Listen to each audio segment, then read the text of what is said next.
de la team Le Stream Esport qui se réaffronte à nouveau, 49e rencontre, ou peut-être 49 millième, on ne sait pas.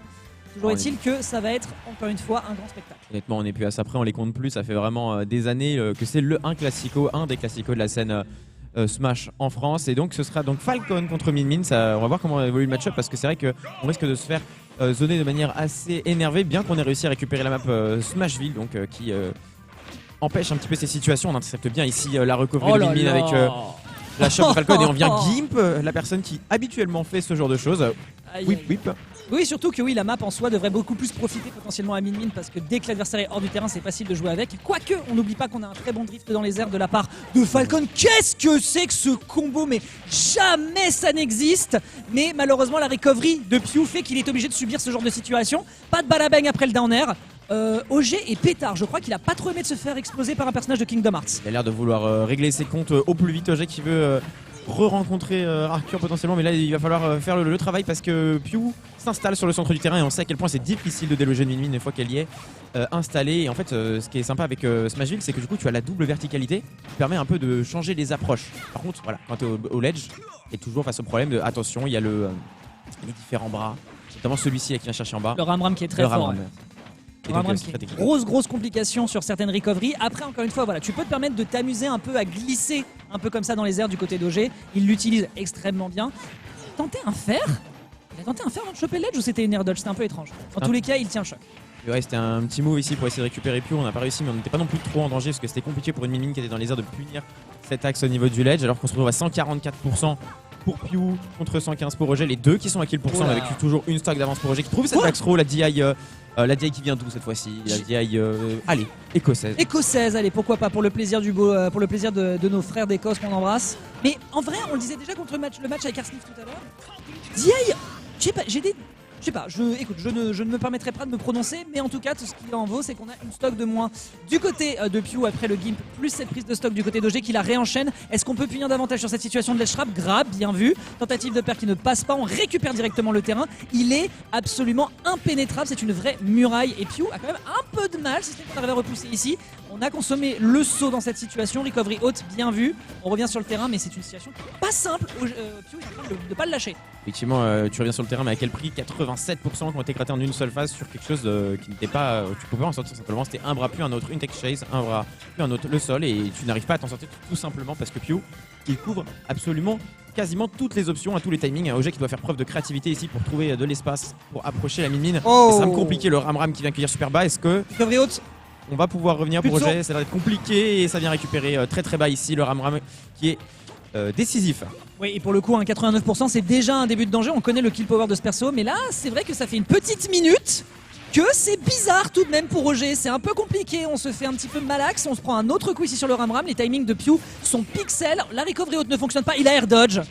Il a air dodge pour esquiver ce dragon. Il a eu un petit peu peur et malheureusement, malgré un lead conséquent, il se fera avoir un petit peu trop rapidement, peut-être un petit peu de mal à se réadapter dans son désavantage et ce sera en faveur de Pew qu'on n'attendait finalement pas au vu de comment c'était en train de se dérouler. Effectivement, le début de la game était clairement à l'avantage d'OG. Il a mis des sacrées phases avec la plateforme, des extends de fou furieux, même des trucs pas trous dans lesquels est tombé Pew tout simplement. Mais un peu surpris de voir comment la map a été utilisée en fait. C'est-à-dire que je m'attendais à ce que Min, c'est une longue plateforme, elle puisse tranquillement développer son jeu en spaçant OG, ce qui au final n'était pas vrai. Tu as eu raison. On s'est retrouvé plus souvent au stage et donc les Ramram ont fait une différence bien plus notable. Moins de terrain sous-entend être plus rapidement hors stage. Et quant à la possibilité de edgeguard comme ça, en étant très safe avec un très long bras, en général, c'est des maps que les personnages forts en edgeguard / edge trap vont faire. Bon, après, ensuite, est-ce que tu peux faire des choses avec Falcon sur cette map? Évidemment. Mais on va faire le pari ici en counterpick de partir sur carrément du battlefield, d'avoir un peu plus l'occasion de respirer, de pouvoir même s'amuser à circle camp, éviter de subir l'horizontalité de son adversaire. Écoute, voyons voir si de son côté, on va avoir une réponse du côté d'OG. Pour l'instant, écoute, ça m'a l'air plutôt efficace. Ça a l'air d'être un super choix pour OG ici d'avoir 3 plateformes. Ok, on trouve le Weekney qui vient seulement gratter quelques pourcents, mais en tout cas, on a le retour. Attention, des situations où on doit take, on doit essayer de se sortir des bras qui t'enchaînent, qui ne te laissent pas revenir tranquillement sur le terrain, qui en plus de ça, le Ramram qui couvre la plateforme. Ok, bon up smash ici trouvé de la part de OG qui va mettre un maximum de pression sur Pew.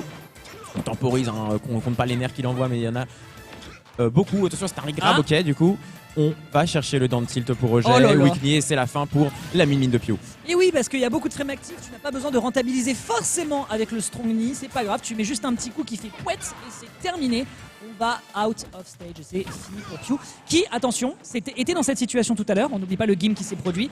93%, ça peut déjà être dangereux, notamment avec un mégawatt, mais j'ai l'impression qu'il l'utilise pas beaucoup d'ailleurs dans ce set. Non, il a l'air plus d'être sur l'optique de conserver l'avantage un maximum sur le terrain. Ou Aïe.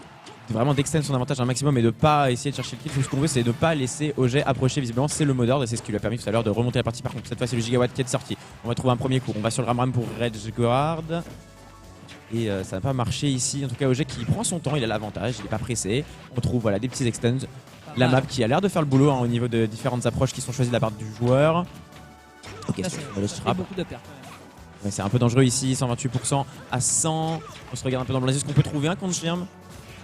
Pour l'instant compliqué. Pour l'instant ça m'a l'air d'être une mince, pas une mince affaire. Le forward smash me semble-t-il qui part vers le haut et qui va réussir donc à changer l'angle du Ram qui va ici et bien l'envoyer directement à gauche. Un update ici out of shield, encore une fois c'est compliqué à gérer. Le très bon command grab, tentative de back air ici pour couvrir. Il va réussir à faire mouche d'ailleurs. Il a quand même envoyé le signal, mais si Pew fait le gentleman et se jette dans la mêlée, et ben écoute, on prend du côté d'OG. Down throw, Nair, tentative de paire pour suivre derrière, malheureusement ça n'aboutira pas, il n'y aura pas de nid encore dans la figure de Pew, mais pour l'instant on a un OG avec un lead qui ma foi est conséquent. Et je pense que c'est difficile pour Pew de rattraper son retard, mais attention, ne portons pas l'œil, on a bien vu ce qui s'est passé Game 1. Oui, mais j'ai bien peur ici que attention, le Nick qui a failli passer avec le landing up air. J'ai l'impression que la map fait vraiment grandement effet ici. On n'a plus qu'à venir spacer avec le Nick et c'est la fin pour Pew dans cette game. 1-1, égalisation de la Vraie part prise de risque, hein. d'OG. Vraie prise de risque d'aller aussi deep avec Falcon. Tu as quand même la possibilité, encore une fois, avec ton drift aérien, de revenir de très loin avec ton up B. Mais ça reste quand même une prise de risque. Mais le fait de partir sur des gimbs avec ce weak knee, ça peut être une data déterminante dans le match-up à garder en tête, puisqu'il y a beaucoup de frames actifs, donc tu peux vraiment te donner le loisir d'aller très loin et couvrir une très très large distance. Bien vu ici de la part du joueur de BMS. Ici, ça veut aussi dire que tu es très confiant en tes capacités, en ton personnage. Et en fait, ici, Pew, il avait quoi comme mix-up? Il avait plus qu'une air dodge. Il me semble qu'il avait plus de saut. Donc, à part si tu dodge super tôt, c'est le seul mix-up. Est-ce qu'on n'avait pas encore le temps côté OG de jump back et de s'adapter avec un strong knee du coup? À voir, peut-être qu'il couvrait à peu près tout ici au niveau de comment il a commit off stage. Ça avait l'air d'être maîtrisé en tout cas de sa part. Non, là-dessus, c'était bien joué. Il avait en plus de ça une stock d'avance. Il savait qu'il prenait pas de gros risques. Au pire des cas, c'était un SD. Il a bien maîtrisé, bien mesuré son risque-reward et en l'occurrence, ça a été. On passe sur la game numéro 3, mesdames et messieurs, un partout. On n'oublie pas que nous sommes en BO5 puisque nous sommes en top 8 ici. Voyons voir lequel des deux va prendre l'ouverture. Nous sommes sur Holo Bastion. On rappelle que c'est la map sur laquelle la première game a été prise en faveur de Pew. Il me semble que c'était Schmasville, mais oui, on retrouve ici le même layout de plateforme. C'est ça. Pas de soucis en tout cas. Ici, on voit que Pew a counterpick une map à peu près similaire à là où il a gagné la première partie. Donc on pourrait avoir un schéma qui se dessine si jamais Pew l'emporte. Attention, ici, effectivement, landing up Ernie, la classique qui vient prendre très très tôt cette stock de Pew après même pas 30 secondes de match. Et ici, on est déjà dans la panade pour le joueur de Mini. Là, on peut dire qu'effectivement, il y a comme un courant d'air qui est passé dans la nuque de Pew. Compliqué. À cette période de l'année, c'est pas encore ça, c'est peut-être pas la meilleure chose à faire. Dragon ici pour repousser l'adversaire. On a vraiment des facilités, je trouve, de la part de OG de profiter vraiment de la mobilité aérienne de son personnage pour rentrer directement dans les gencives de Pew et c'est très très efficace. 103 à 60, ça peut commencer à tourner mal, mais au moins si on perd sa stock, on a rentabilisé. En vérité, ce qu'on voit, c'est que voilà, on attend un peu le ram côté OG et après seulement, une fois qu'on a vu que Lightbox était passé là en commit comme ça, on sait qu'il n'y a que le dragon qui n'a pas la même couverture qui est disponible. Et ici, on trouve le forward smash, 69% du côté de Pew. On revient dans la partie pour le joueur de Min qui entame un beau spacing ici. Alors faut peut-être apprendre, attention, le nid qui est évité ici. On trouvera seulement le sour spot pour OG.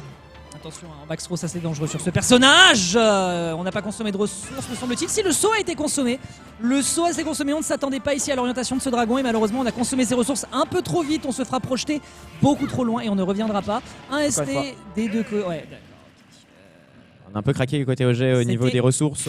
C'était un peu trop spaghetti.